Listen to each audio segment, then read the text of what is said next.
周三，川普总统现身北美防空司令部，参与1年1度的圣诞老人热线的接听活动，化身为圣诞使者，接听美国民众拨打的圣诞热线电话，以幽默的方式回应孩子们的提问，并和司令部的官员一起用雷达和卫星追踪圣诞老人的环球旅程，为全美所有的家庭送上了温馨的节日祝福。好，下面是本台记者张亮、任浩发来的报道。 今天是平安夜，川普总统呢早上9点就开始工作，下午呢他致电在各地驻防的军人，向他们问候圣诞快乐。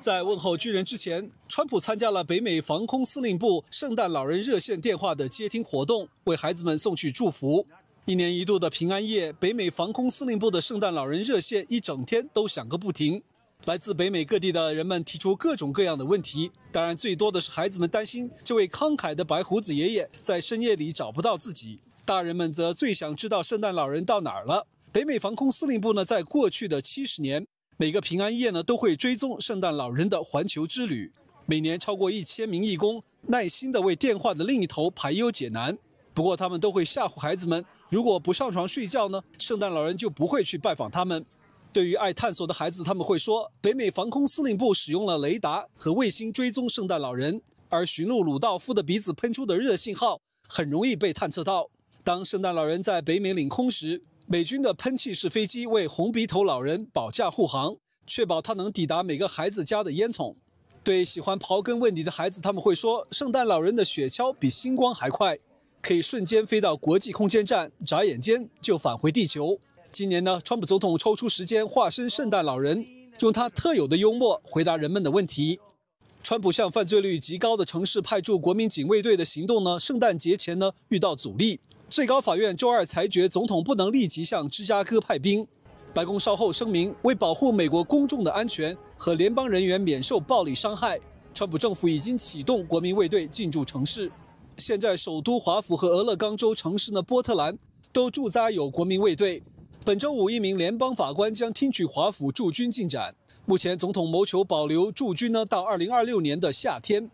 美国犯罪率高的城市，绝大多数是民主党执政的人口稠密大都市，所以民主党认为，川普派兵是试图将兰州城市联邦化。根据美国法典第12406条，当正规军无法执法时，允许国民卫队联邦化。 在法庭听证中，两党呢就联邦执法人员是否是正规军展开辩论。新唐人电视台记者张亮、任浩，美国报道。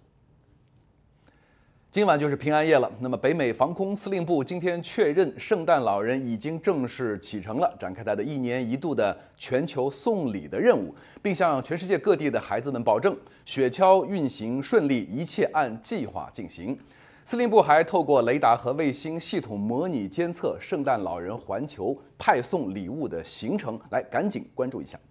North America always has a full range of weather, and so we definitely have snowstorms up in the north right now and on some of the coasts, but equally we have very nice warm weather down in the south part of North America. But none of that impacts Santa Claus. Santa's able to navigate all weather. And we don't expect any impacts to Santa tonight. 圣诞老人向孩子们派送礼物的时间有什么规律呢？ We know that he delivers presents normally between 9 p.m. and midnight, local time, wherever those children might be. And so we expect him around that time to start delivering presents to children in North America, provided they're in bed and they believe. 这项追踪圣诞老人的传统已经延续了70年。 So 70 years ago, a young child accidentally dialed the predecessor of NORAD, which is the Continental Air Defense Command, and the colonel who answered the phone heard a child asking him, "Where's Santa Claus?" And the colonel realized, well, we track everything over North America, and so we absolutely can see where Santa Claus is. We normally just track threats, but he looked up where Santa was and reported it to the child, and then our tradition was born. 这项活动如今已成为全球家庭共同参与的节庆仪式。And so many people around the globe call us on December 24th. Last year we took almost 400,000 phone calls. This year we think we will take more. 与此同时，圣诞节灯饰点亮世界多座城市，从美国华盛顿特区国会大厦的圣诞树点灯仪式，到纽约洛克菲勒中心，欧洲各地的圣诞集市与灯光秀，璀璨彩灯与传统集市为寒冬夜晚带来温暖与人潮，带动餐饮、零售与旅游消费。美国航空协会预计，12月19日至明年1月5日期间，美国每天平均有约290万名乘客出行，同比增加1.5%，预计成为航空业史上最繁忙的假期之一。尽管机票均价上涨约7%，但旅行需求依然强劲，反映出节庆出行与消费意愿同步升温，为平安夜增添热闹而温馨的节日气氛。新唐人电视台记者田心，美国报道。好，再来关心一下乌克兰啊，今天是平安夜了。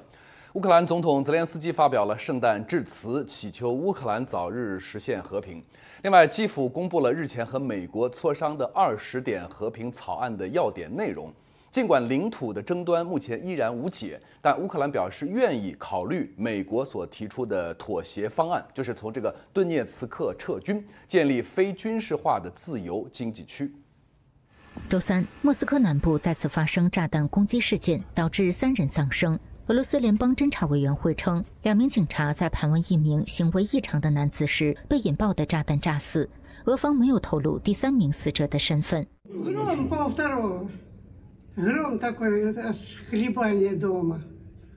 值得注意的是，这次爆炸就发生在俄高级将领遭暗杀的地点附近。2天前，俄罗斯参谋总部陆军作战训练局局长萨尔瓦罗夫在汽车炸弹袭击中身亡。目前，俄罗斯方面正在对这2起爆炸案展开调查，他们怀疑是乌克兰所为。另外，莫斯科市长周三表示，乌克兰无人机连夜瞄准莫斯科发动袭击，并在位于莫斯科南部的图拉州引发了工业大火。至于俄乌和平谈判，乌克兰罕见公布了20点和平草案的各项要点，这是美乌代表日前在迈阿密磋商的最新成果。泽连斯基称，这项方案是结束战争的主要框架。Відчуваємо, що Америка хоче досягти фінальної угоди. І з нашого боку повна співпраця. Україна ніколи не була і не буде перешкодою для миру.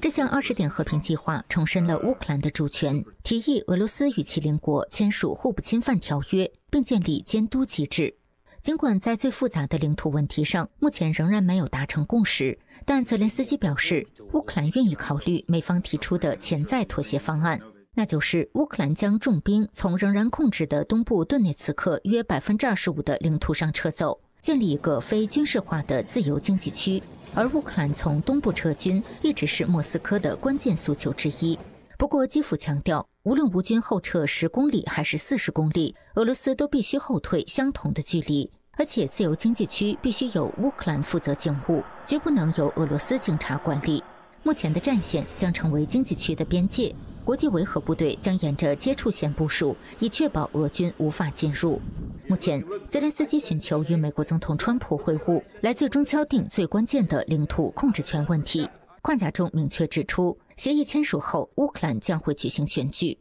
克里姆林宫周三称，普京已经听取了关于和平方案的详细报告，俄方将就此制定下一步行动计划。尽管战争让乌克兰人饱受攻击和停电之苦，但人们仍然希望能让孩子们体验到节日的温暖。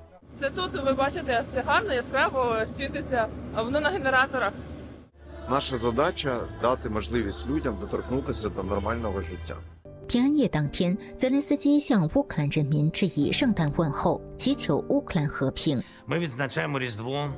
у важкий час, та попри всі біди, які принесла Росія,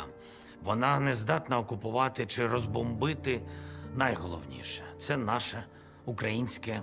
серце. Це наша віра один в одного, і це наша єдність. Просимо про мир для України. Ми боремось за це і молимось за це. 新唐人电视台记者易静综合报道。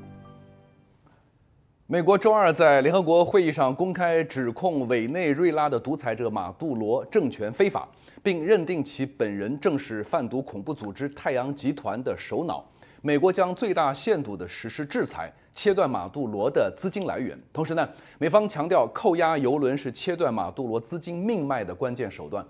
近期，美国已经在加勒比海拦截了多艘运油船，并集结了航母和战机，持续施压，意图全面封锁委内瑞拉的石油出口。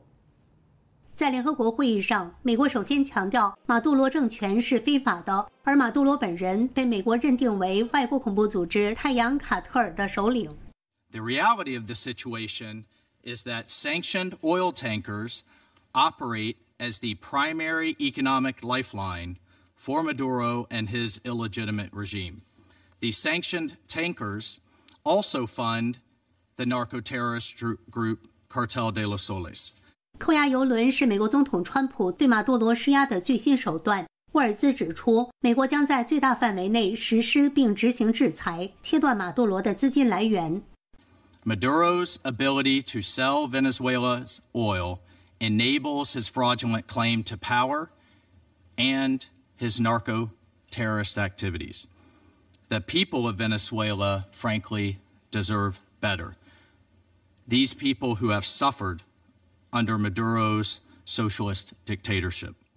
本月迄今，美国海岸防卫队已在加勒比海拦截2艘满载美国原油的油轮，并正追逐第3艘与委内瑞拉有关的油轮。目前，美国正在加勒比海集结庞大军力，包括航空母舰、战斗机与其他军舰。另有消息称，近几天鱼鹰轻转旋翼机与更多 MC-130J 突击队2型运输机已抵达波多黎各哈瓜迪亚。根据路透社报道，委内瑞拉国营石油公司每天生产约110万桶原油，但受到美国封锁影响，现在几乎没有公司敢帮忙运走这些石油。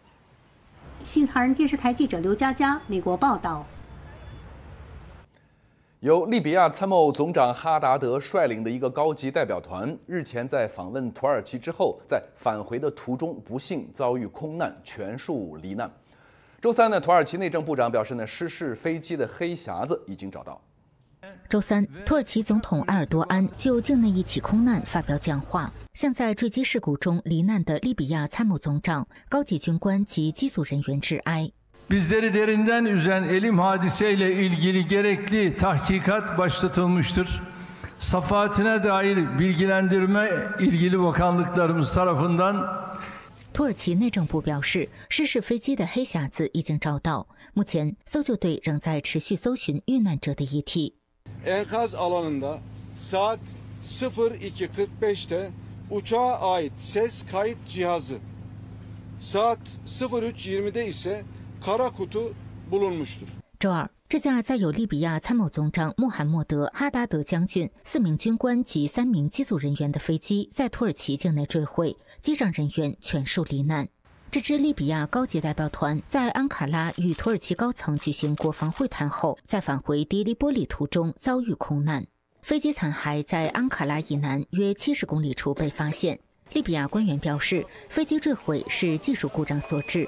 土耳其内政部长表示，这架飞机从安卡拉起飞约40分钟后失去联系，驾驶员曾提出紧急迫降请求，但最终未能建立联系。利比亚总理德贝巴证实了哈达德罹难的消息。哈达德生前是利比亚西部最高军事指挥官，在联合国斡旋的利比亚军队统一进程中扮演关键角色。目前，利比亚军队与其他国家机构一样，都处于东西分裂状态。周三，土耳其内政部长伊尔利卡亚在坠机现场附近向记者表示，包括罹难家属在内22人组成的利比亚代表团已经抵达安卡拉，将协助空难调查，并对遇难者遗体进行身份确认。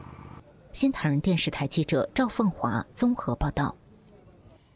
以色列总理内塔尼亚胡周三宣布，将在未来10年内投入巨资建设独立的军工产业，确保未来的国防优势。同时呢，哈马斯的高级代表团和土耳其外长举行了会晤，商讨加沙停火协议第2阶段的事宜。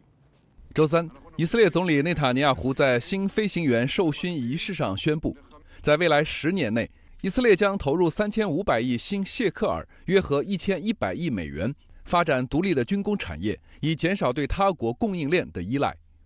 אנחנו רוצים לצמצם את התלות שלנו בכל גורם, גם בידידים, מיטב המוחות בתעשיות הביטחוניות שוקדים על פיתוח אמצעי לחימה שיבטיחו את היתרון של ישראל בשדה הקרב העתידי.他表示，以色列将竭力确保尽可能在本国生产武器，同时将持续采购必要的军备物资，以保持强大的军力。当天，土耳其外长在安卡拉会晤哈马斯代表团，商讨加沙停火协议第2阶段事宜。据外交官员透露，土耳其外交部长菲丹与哈马斯代表哈利勒率领的代表团举行了会谈，就加沙停火第2阶段的更多细节展开讨论，包括巴勒斯坦各派系的和解以及约旦河西岸的局势等。同一天，加沙最后一名遇害人质兰·格维利的母亲向内塔尼亚胡喊话，呼吁在格维利的遗体被归还之前，绝不能进入加沙停火第2阶段，以确保哈马斯履行协议第1阶段的所有义务。רני שלי הוא החטוף 48. לא ייתכן שהצד השני יפר את ההסכמים ואנחנו נמשיך הלאה כאילו כלום. 在哈马斯2023年10月7日发动的恐袭中，24岁的以色列警察格维利在与哈马斯恐怖分子交战时殉职，他的遗体目前依然滞留在加沙恐怖分子的手中。新唐电视台记者赵凤华综合报道。周三，中华民国行政院陆委会提醒台湾民众尽量避免使用 DeepSeek 等5款中共企业生产的生成式 AI 语言模型，以保护个人和企业的隐私和资讯安全。中华民国行政院陆委会周三在脸书发文指出，国安局抽测5款生成式 AI 语言模型，包括 DeepSeek、豆包、文心一言、通义千文及腾讯元宝，发现相关产品除了内容偏颇，还存在搜集截图和位置，甚至强迫同意不合理隐私条款等资安问题。陆委会提醒民众提高警觉，避免下载具有资安疑虑的录制应用程式，以保护个人隐私及企业资讯。在关键字审查方面，这些模型的资料系统遭到政治审查与控制，生成内容刻意排除特定关键字，如民主、自由、人权、6·4天安门事件等。而在资讯操弄风险方面，这些产品可以轻易生成具有高度煽动性、抹黑他人、散播谣言的内容。另外，在特定情况下，这些产品可以生成网络攻击指令和漏洞利用程式码，增加网络安全管理风险。在涉及两岸、南海及国际争端等议题时的政治立场和历史认知方面，这些产品的生成内容采用中共官方立场。同时，针对台湾的历史、文化、政治等议题的描述生成不实资讯，意图影响使用者对台湾背景资讯的认知。还需要警惕的是，这5款 AI 语言模型可以识别使用者身份，透过搜集对话与记录等功能，把个资回传给中企伺服器，甚至依照中共国家情报法、网络安全法等规定，提供特定中共政府部门运用。新唐人电视台记者郭约西综合报道。美国国土安全部宣布了 H-1B 签证流程的改革措施，用新的甄选程序取代了长期以来的抽签制度，优先考虑技能更高、薪资更优厚的外国员工。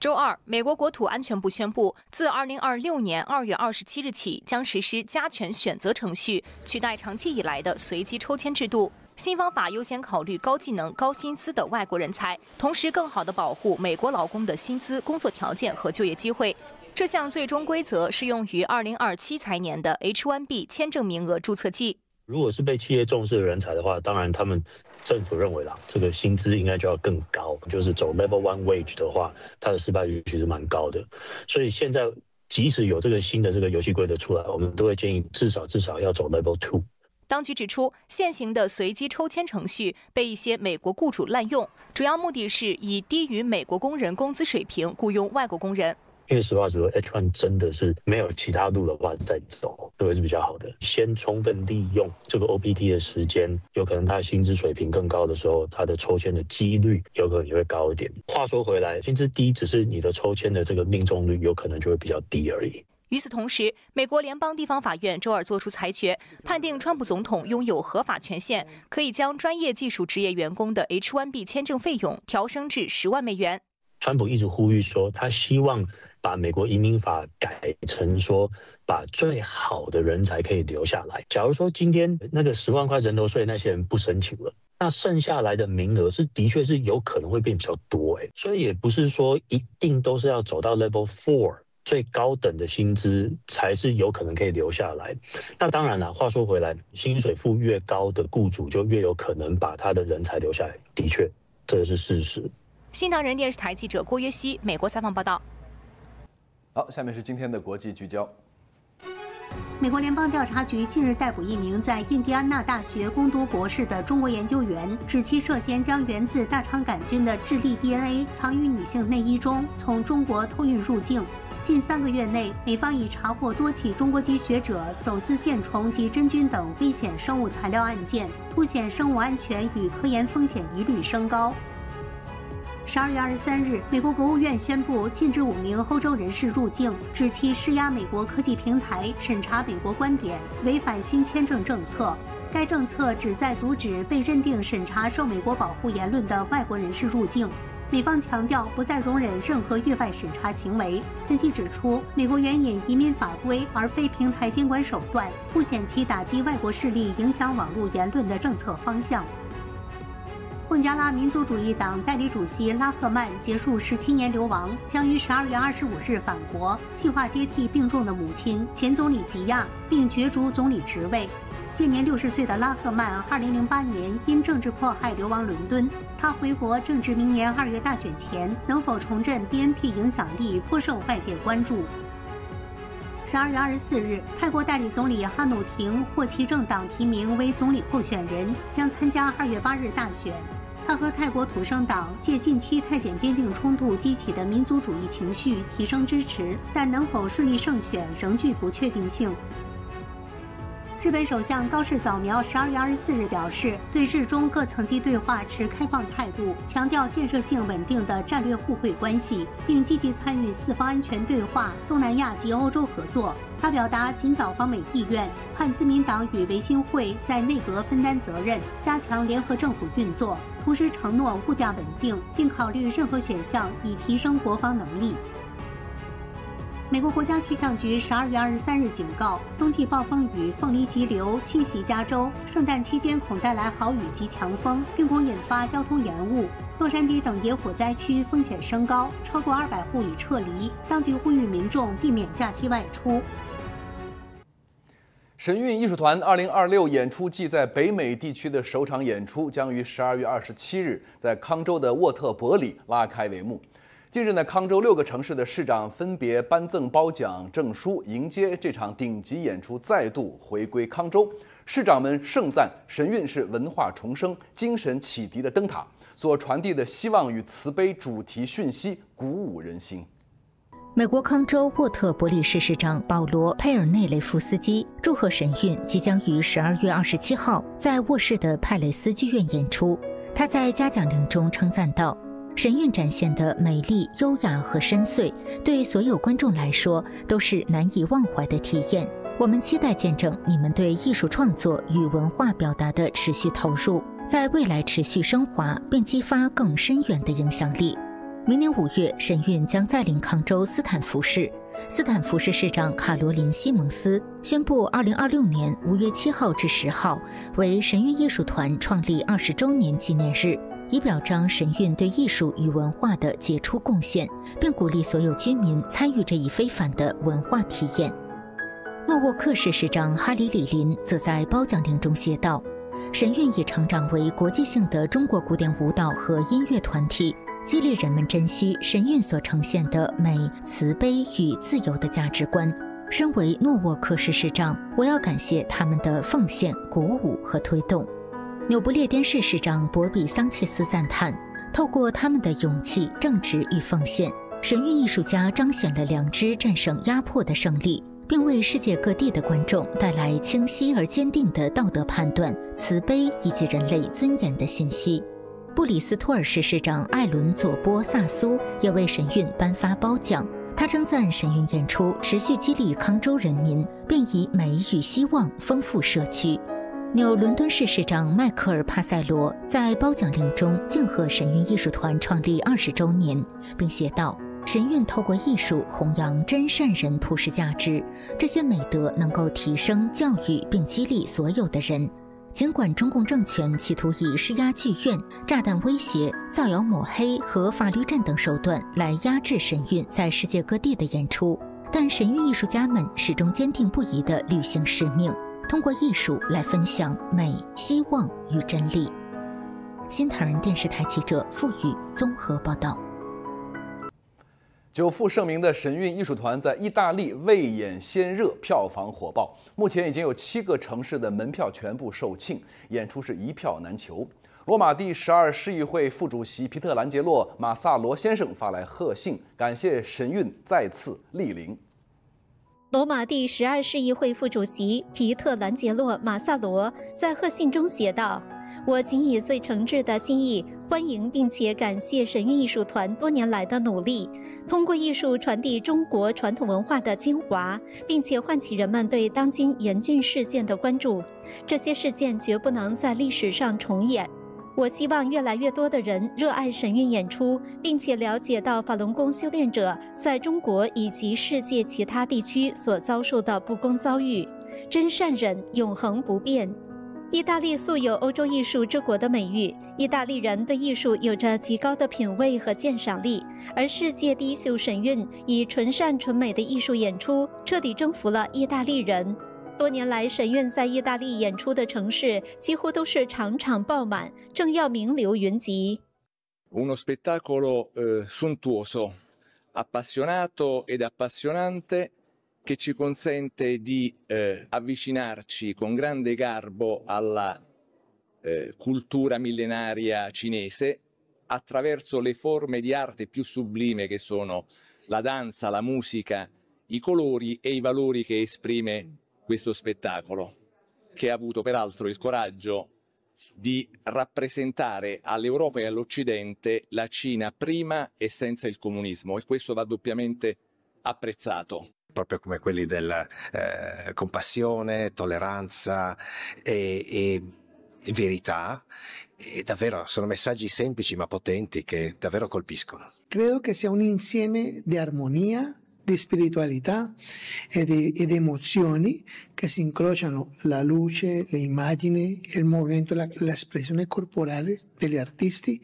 evidenziano che ci sia qualcosa non soltanto materiale ma profondamente spirituale。自2025年12月30日起，神韵艺术团将在包括罗马、米兰在内的9个意大利城市进行巡回演出，票房非常火爆。截至目前，94%的门票已经售出，7个城市的票房已经全部售罄，一票难求。更多详情请查看神韵官方网站。新唐人电视台记者周琦、李欣综合报道。承传传统，匠心独具，普瑞堂玄宝黑参，精选韩国优质高丽参，历经2260天。9蒸9曝手工制作，富含人参皂苷，去除燥火，滋养身心。普瑞堂玄宝黑参再现生命活力。点击视频下面连结，输入 NTD999即可享受全球免运费。